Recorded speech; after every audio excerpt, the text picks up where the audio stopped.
Kamu kenal hamba ku Ayub? Wa hal nilta minhu ma'atuli ibadatih. Kamu boleh tak uji dia dan kamu boleh tak goda dia dengan panjangnya ibadah beliau tersebut? Wa hal tastati'u an tughayyirahu an ibadati. Kamu boleh ubah dia untuk dia beribadah bukan kepada aku?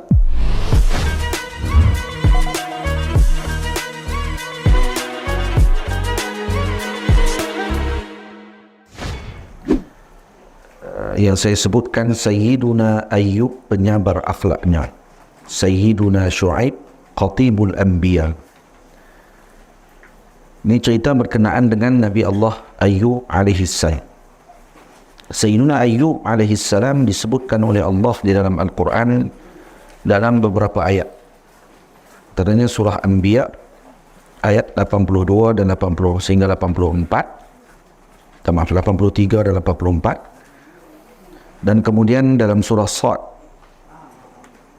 mulai ayat 41 sehingga ayat 44. Jadi Sayyidina Ayyub alaihissalam, kata Sayyidina Wahb bin Munabbih, nama beliau adalah Ayyub ibni Amus ibni Al-Is ibni Ishaq ibni Ibrahim alaihi wassalatu wassalam. Jadi beliau cucu kepada Nabi Allah Ibrahim melalui Sayyidina Ishaq. Sebahagian mengatakan bahawa beliau, ayah beliau bukanlah Nabi Ibrahim, tetapi seorang lelaki yang beriman ketika Nabi Ibrahim dibakar oleh Namruz. Dan manakala ibu beliau pula adalah daripada keturunan Nabi Allah Lut alaihissalam, atau anak Nabi Lut. Ibunya adalah anak Nabi Lut alaihissalam, anak perempuan Nabi Lut, dan ayahnya yang beriman kepada Nabi Ibrahim. Waktu ketika dibakar Nabi Ibrahim, beliau beriman. Tapi ini pandangan yang ghairu masyhur.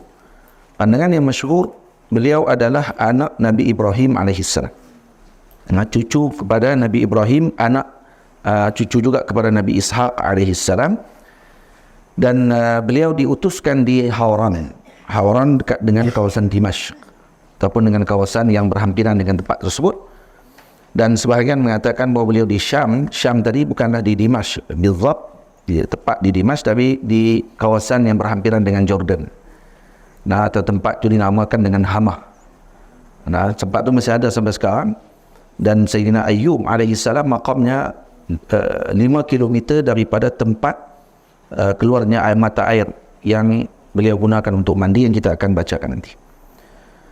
Sayyidina Wahb bin Munabbih menceritakan bahawa Amus, iaitu ayah kepada Sayyidina Ayyub, adalah orang yang sangat kaya. Dan dia ada banyak tanah dan binatang ternakannya dan seumpamanya di negeri Syam. Syam, kalau kata zaman dahulu, adalah ibarah kepada negeri Syria sekarang, kemudian Jordan, kemudian Lebanon dan Palestin. Ini adalah Syam.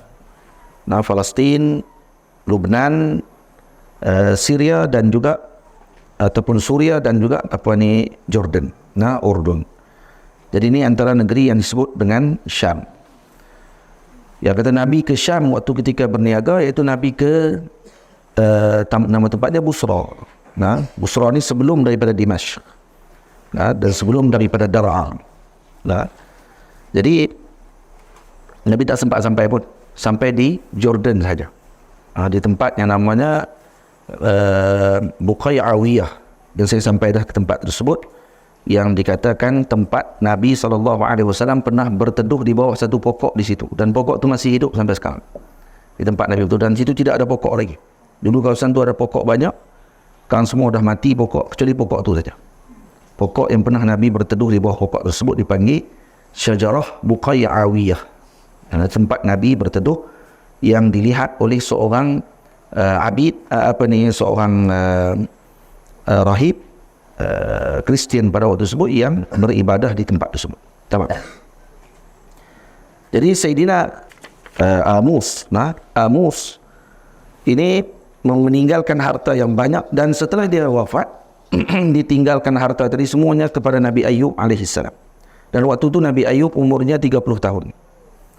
Dan Nabi Ayub pada waktu itu ingin berkahwin, lalu beliau meminang Sayyidatuna Rahmah binta Afraim ibni Yusuf.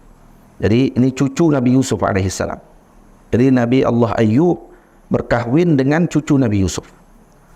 Dan Rahmah ini wajahnya seakan-akan Nabi Yusuf, cantik, segak, dan orang yang sangat kuat ibadahnya, dan dikurniakan mereka dengan 12 orang anak, dengan 12 kali kandungan, yang setiap kandungan lahir 2 orang anak lelaki dan perempuan. Maksudnya dia ada 24 orang anak, 12 lelaki dan 12 perempuan.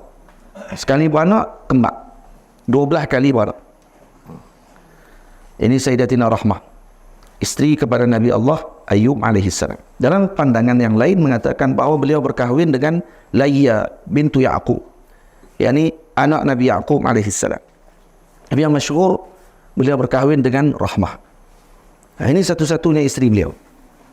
Dan isteri inilah yang berkhidmat kepada beliau sehingga beliau wafat. Nah, ini ceritanya.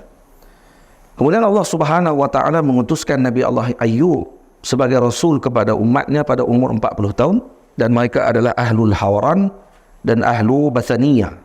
Ada nama tempatnya Basaniyah, iaitu qaryah, negeri kampung yang ada di antara Dimashq dengan Azri'at. Nah, Azri'at, Izra'at ini adalah Dar'a sekarang. Jadi antara Dar'a dengan Dimashq ada satu kampung namanya Basaniyah. Di situ tempat Sayyidina Ayub alaihissalam diutuskan oleh Allah kepada kaum di tempat tersebut. Dan dikatakan juga satu pandangan lagi bahawa Nabi Ayub adalah Nabi ketika zaman Nabi Ya'qub lagi. Nah, ketika Nabi Ya'qub menjadi Nabi, beliau juga Nabi pada waktu tersebut. Nabi Ya'qub di Ardi Kanaan, Nabi Allah Ayub di Hawaran dan Basaniyah.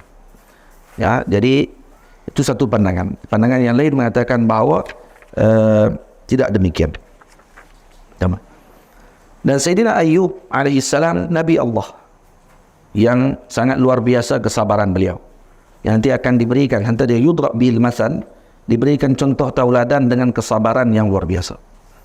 Dan Sayyidina Ayub, Allah Ta'ala menganugerahkan kepada beliau dengan akhlaknya yang mulia, lemah lembut, dan banyak membina masjid, tempat solat, dan menyediakan makanan kepada fuqara dan masakin. Dan dia tidak pernah memutuskan tetamu. Siapa saja yang datang maka dijamunya dengan makanan. Dan ada pekerja khusus yang bertugas untuk menyediakan makanan kepada para tetamu. Siapa sahaja yang lapar, lalu di rumah beliau akan dijamu. Tak akan singgah melainkan balik dalam keadaan kenyang. Ini akhlaknya Sayyidina Sayyidina Ayub alaihissalam. Malah beliau tidak tidak menghalang untuk diberikan binatangnya. Kalau dia perlukan kepada kambing, diberikan kambing. Kalau diperlukan dengan unta, diberikan unta. Perlukan kuda, diberikan kuda. Pemurah, luar biasa. Dan rezekinya juga luar biasa Allah Ta'ala beri kepada beliau. Dan setiap malam beliau akan bangun dan kemudian dijemput sekali dengan orang-orang lain untuk datang beribadah bersama dengan beliau. Dengan doanya beliau, dengan salatnya beliau. Lalu mereka mengikuti dan berdoa. Dan akhirnya kampung tempat beliau berdakwah, kesemuanya masuk dan mengikuti ajaran Tauhid Sayyidina Ayub alaihissalam.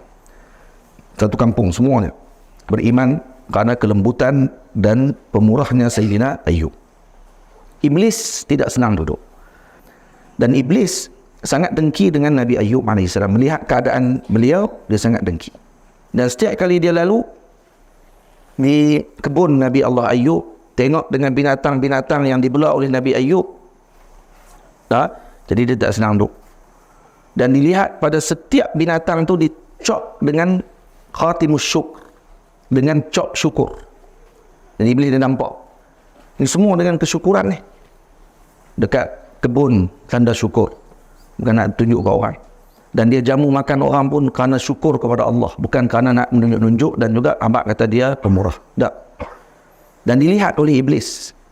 Iblis ni ada jugalah, dibukakan kepadanya hijab untuk dia tengok benda-benda itu. Dan Iblis waktu ni boleh lagi naik ke langit sampai ke langit yang keempat.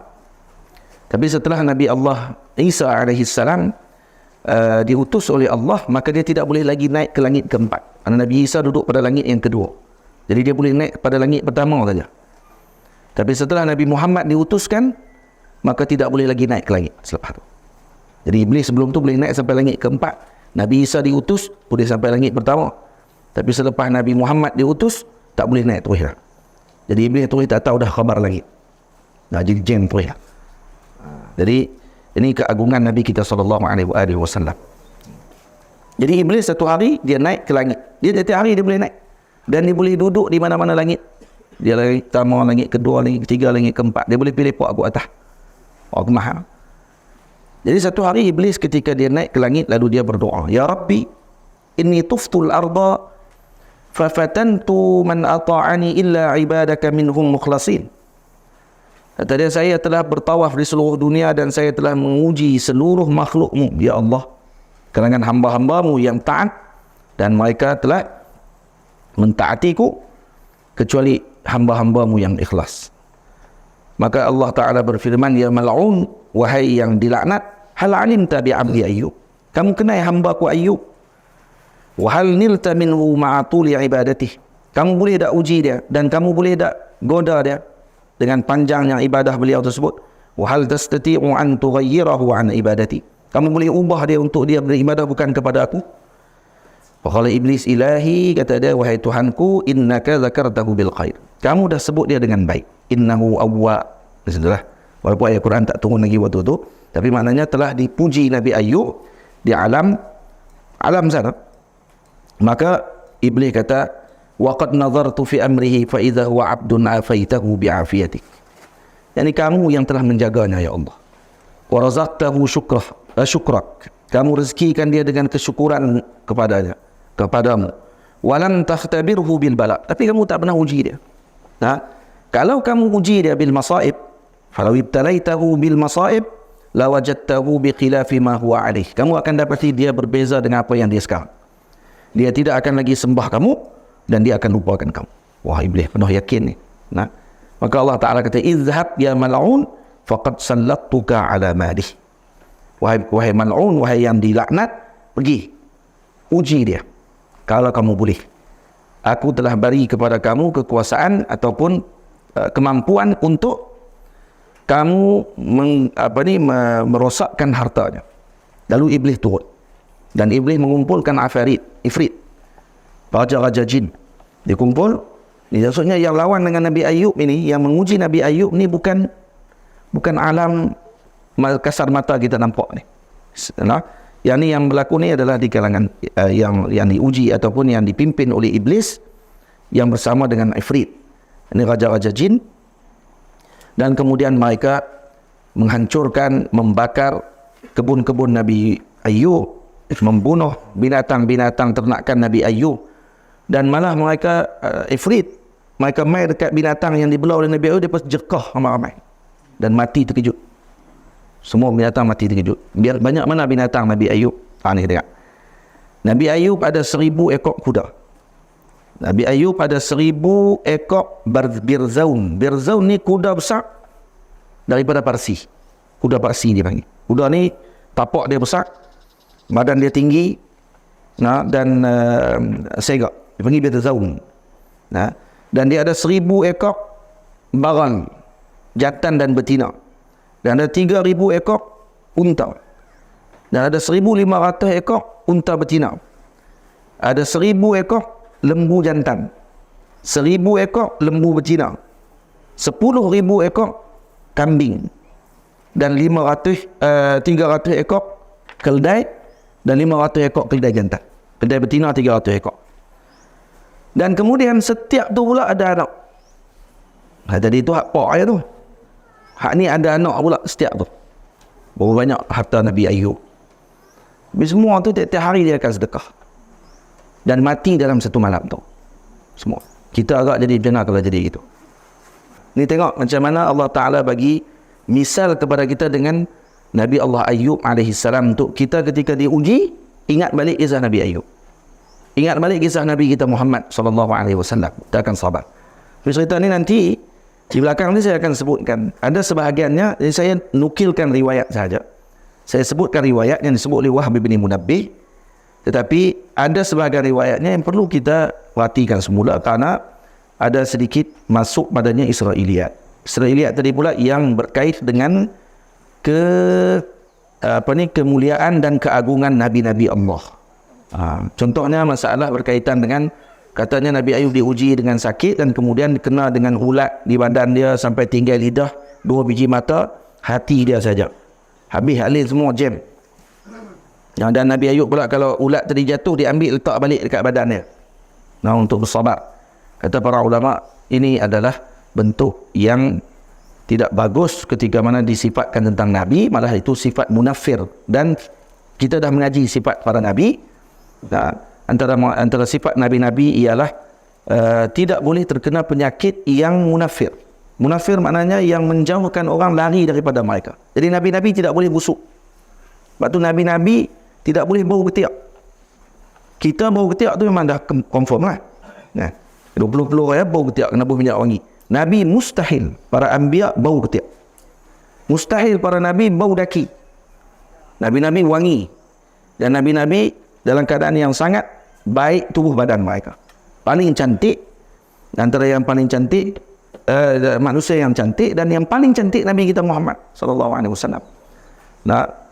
Jadi tak kenal penyakit tadi, penyakit yang tidak betul. Cuma kita baca juga ni nak tengok riwayat yang disebut, yang dinafikan oleh para ulama, yang tu yang kita pegang. Yang kita pegang maksudnya yang ditolak. Cuma ada riwayatnya. Jadi kalau kata ibu ayah semua, para penuntut ilmu, para guru, baca kitab dan jumpa cerita tentang benda tadi, kena ambil perhatian. Kata ada kisah ni perlu untuk diperhatikan terlebih dahulu. Tidak boleh ceritakan, melainkan untuk menyebutkan bahawa kisah ini fihi maqal. Maksudnya ada pandangan yang lain yang lebih tepat daripada apa yang kita ceritakan tadi. Jadi saya ceritakan dan sama-sama kita dah sebutkan juga. Sebab takut lagi ada orang dia jahat. Kita cerita tadi, dia potong kisah kita cerita, dia kata tengok. Dia lebih cerita kisah Israiliyat pula lah. Padahal kita dah sebut dah awal. Patutnya ni saya sebut last sekali. Tapi saya sebut awal untuk apa? Untuk nak elak daripada fitnah tersebut. Boleh tak? Ni saksi ramai ni. Jadi, bila mana diuji dengan macam tu, maka Iblis datang pada waktu tu kepada Nabi Ayub yang sedang solat pada waktu malam, dalam keadaan rupa salah seorang daripada pengembala Nabi Ayub. Dia duk jaga lembu-lembu tu. Jadi dia main dalam keadaan muka dia jadi hitam sikit kerana macam kena bakar. Dan kemudian dia main-main buat macam terkejut. Dia kata, ya Ayub, adrikni fa'anan naji duna ghairi. Tolong saya, dia kata. Saya aja selamat ni, alih semua mati habis dah. Dia kata, habis semua. Tidak ada satu pun yang dibiarkan. Dia kata, ra'aitu naran aqbalat minas sama' fa'ahraqat amwalak. Dan saya telah melihat api turun daripada langit. Padahal bakar tu dia dengan ifrit. Dia kata, betul ibu ayah semua cerita macam ni. Ini tak ada masalah ni. Hak ni kalaupun diceritakan oleh Wahb bin Munabbih yang diambil daripada Israiliyat ini tidak ada masalah. Lepas tu kata ulama, hadisu an bani, kata Nabi, hadisu an bani Israil wala haraj. Boleh cerita tentang daripada Bani Israel. Cuma jangan lebih-lebih. Wala haraj tadi itu jadi qaid. Yang kata ulama, jangan berlebihan sampai masuk kepada maruahnya para nabi. Ataupun tentang kepribadian para nabi sampai jatuh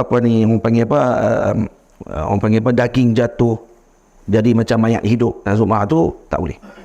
Cuma kalau kita cerita saat gini, kita dah sebutkan kata kisah tadi perlu untuk diteliti. Tidak boleh untuk kita sebutkan, melainkan menyebutkan kata kisah tadi tidak betul. Tapi yang ni tak ada masalah ni. Yang iblis main berupa, apa semua ni tak ada masalah. Kerana ni tidak berkaitan dengan maruah Nabi. Jadi dia datang kata, saya nampak angin, api turun daripada langit, bakar harta kamu. Jadi ni tak mustahil buaya semua. Kalau ada rumah orang kadang terbakar, yang bakar tadi adalah binatang-binatang. Boleh jadi. Betul kata ulama, kalau ada berlaku kebakaran, kalau kita orang panggil tak sempat lagi sementara tunggu bomba ataupun untuk datang bantuan, azan dulu. Azan kuat-kuat di situ. Jadi dia kata, saya nampak api turun daripada langit membakar hartamu. Dan kemudian saya mendengar, katanya, sami'tu nidaan minas sama', mendengar suara daripada langit menyebut, hadza jazaa'u man kana mura'iyan fi 'amalihi yuridu bihin nasa dunallah. Pandai dia tambah pula. Dia kata, saya dengar ada suara menyebut, inilah balasan kepada orang yang melakukan amalan kerana riak, nak tunjuk ke orang, tengok dah terbakar dah. Dan aku dengar pula kata iblis, sami'tun nara taqul, dah aku dengar api pula. Sekarang lagi dengar api pula. Tadi dengar daripada langit, dengar api pula. Api kata, ana narul ghadab, saya adalah api kemarahan. Nabi Ayub tak balas. Bahkan Nabi Ayub terus menunaikan solat. Walam yaktaris bihi, dan sikit pun dia tidak berubah. Tak ada goncang, tak ada berubah sikit, khusyuk dalam solat beliau sampai selesai solat beliau. Lalu beliau pun pusing. Maka dia kata, ya hadza katsarta alayya. Dia kata, wahai fulan, kamu dah berlebihan. Sampai sebut kata aku ni sombong, sampai kamu sebut kata aku ni riak, sampai kamu sebut kata Allah telah menurunkan murka kepada aku. Dia kata, hadhil amwal laysa li. Hadhil amwal laysat li, bal hiya li rabbi yaf'alu fiha ma yasha. Harta tadi semua tu bukan aku punya. Tu Allah Ta'ala punya. Allah boleh buat apa saja yang dia nak. Allah nak bakar, Allah nak ambil balik, Allah punya, bukan aku punya. Jam tu iblis. Iblis kata apa? Sadaqta. Betul. Balik gitu ya. Esoknya orang kampung pula pakat mai tengok. Lalu mereka pun pakat sembang sama-sama mereka. Mereka kata apa? Halla qabada Ayyubu hadhihi al-amwal qabdan jamila. Mungkinkah Nabi Ayub sebenarnya sebelum ni harta dia dapat ni mungkin tak betul kot. Tu yang kena bakar tu. Pun tu pula. Sampai ke Nabi pun dia bersyak. Ini masalah ni orang. Dan akhirnya bila mana Nabi Ayub mendengar ucapan tadi, jadi sempit juga dada beliau dengan ucapan-ucapan buruk tadi, tapi dia tidak jawab. Lalu dia sebut, alhamdulillahi ala qada'ihi wa qadarihi. Segala puji bagi Allah dengan qada' dan qadarnya. Dari riwayat yang lain disebut, setelah itu iblis pula naik lagi ke langit. Kemudian Allah Ta'ala kata kepada iblis, ya mal'un, kaifa wajadta abdi Ayyub wa sabruhu ala dhahabi amwalih. Bagaimana kamu tengok hamba aku, hartanya telah hilang semuanya, dan bagaimana sabarnya. Kamu boleh uji dia. Dia kata, ilahi innaka qad matta'tahu bil aulad. Wahai Tuhanku, kamu telah berikan anugerah kepadanya dengan anak-anak ramai, 24 orang kan anak. Falau sallattani alaihim lawajadtahu ghaira sabir. Kalau kamu bagi kemampuan kepada saya untuk saya hancurkan anak-anaknya, maka kamu akan tengok dia tidak sabar. Maka kata Allah, ya mal'un izhab faqad sallattuka alaihim. Kamu boleh untuk lakukan kalau kamu mampu. Jadi diberi dah oleh Allah dengan keizinan. Fanqadda iblisu ala babi qasri Ayyub alladhi fihi aulad. Iblis turun pergi ke istana tempat anak-anak Nabi Ayub duduk di situ. Lalu digoncang istana tadi sampai hancur, jatuh dia punya bangunan tadi di atas anak-anak Nabi Allah Ayub. Dan waktu itu kebetulan isterinya Sayyidatina Rahmah tidak ada di istana pada waktu, tidak ada di rumah beliau bersama dengan anak-anak. Dia keluar untuk menguruskan ada urusan. Maka waktu itu Allah Ta'ala menganugerahkan wahyu kepada Nabi Allah Ayub, kepada tanah, anihfidhi awlada Ayub, jagalah anak Nabi Ayub. Maksudnya mereka wafat tapi dikebumikan terus ke dalam tanah dengan baik. Dan kemudian bila mana iblis sampai kepada Nabi Ayub, dia kata, lau ra'aita qusuraka kaifa tahaddamat. Kalaulah kamu tengok wahai Ayub, bagaimana kamu punya istana kamu jatuh, runtuh, anak-anak kamu ada dalamnya, ada yang pecah kepala, ada yang putus tangannya, ada yang putus kakinya, ada yang tercabut matanya. Itu sebut habis semua. Benda-benda yang menggerikan. Sampai menangis Nabi Ayub ketika dengar anak-anaknya semua mati, 24 orang. Mati semua. Jatuh bangunan. Bangunan runtuh. Dan kemudian Nabi Ayub ketika menangis ini dia menyesal. Dan kemudian dia beristighfar kepada Allah dan sujud terus pada waktu tersebut kerana takut dengan Allah. Karena tangisan tadi dia takut kerana tidak redha dengan perkara tersebut. Kemudian iblis jumpa dengan Allah, lalu Allah kata, ya mal'un insarif anni Sayyidina Ayub tengok kepada lelaki yang main cerita kat dia tadi ni, terus dia tahu dah tadi yang datang ni iblis. Dia kata, ya mal'un insarif anni qa'iban, belah kamu, pergi kamu daripada aku ni. fa inna auladi kanu 'ariyatan 'indi. Anak-anak aku tadi hanyalah pinjaman saja. Allah bagi pinjam dan Allah berhak untuk ambil balik bila-bila masa.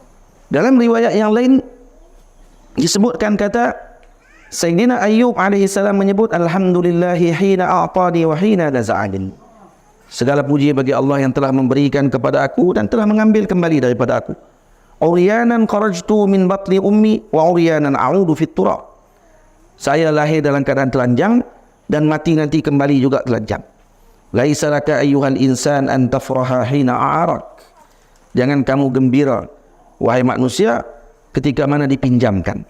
Wala an tahzana hina ukhidha i'aratuhu minka atau aqadha i'aratahu minka. Jadi kalau kamu diambil balik pula pinjaman tadi, jangan bersedih kerana itu bukan kamu punya. Kalau dibagi, jangan terlalu gembira.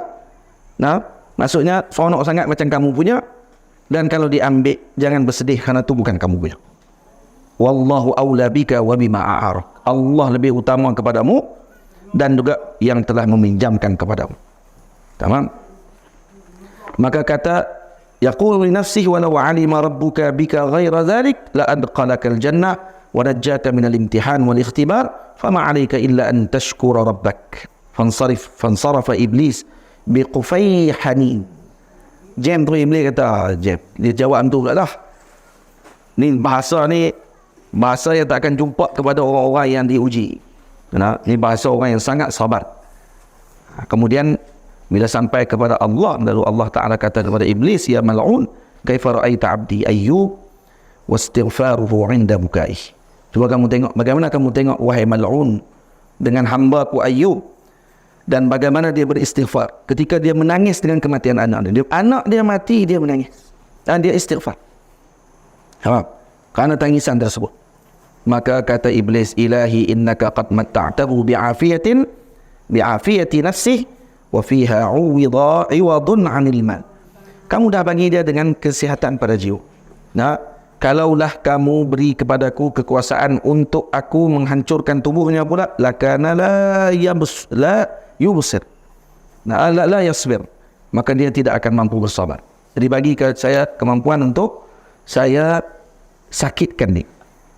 Fanudiya ya mal'un, maka Allah Ta'ala memberikan ucapan. Allah Ta'ala kata, ya mal'un idhab faqad sallattuka ala jasadihi illa 'ainaihi wa lisanihi wa qalbihi wa sam'ihi. Ini yang akan jadi permasalahan sikit. Bila cerita kata, Allah Ta'ala kata, pergilah, aku telah beri kepada kamu penguasaan kepada jasad Nabi Ayyub. Ini satu. Maksudnya iblis ada penguasaan terhadap jasad Nabi. Ini yang kata ulama ni masuk Israiliyat dipanggil dakhil dalam ilmu tafsir. Dalam ilmu tarikh, yang ini perlu untuk diperlihatkan semula, dan kebanyakan para ulama tidak bersetuju dengan ta'lil ini, dengan pengkisahan ini. Maka kita cerita juga untuk beritahu kata kalau jumpa lepas ni kena maklum kata ini kisah telah ditolak oleh para ulama. Yang sebelum ni tidak ada masalah. Jadi kata kecuali pada dua matanya, lidahnya, hatinya dan pendengarannya, itu jangan ambil. Maka iblis turun dan kemudian dikenakan kepadanya dengan penyakit.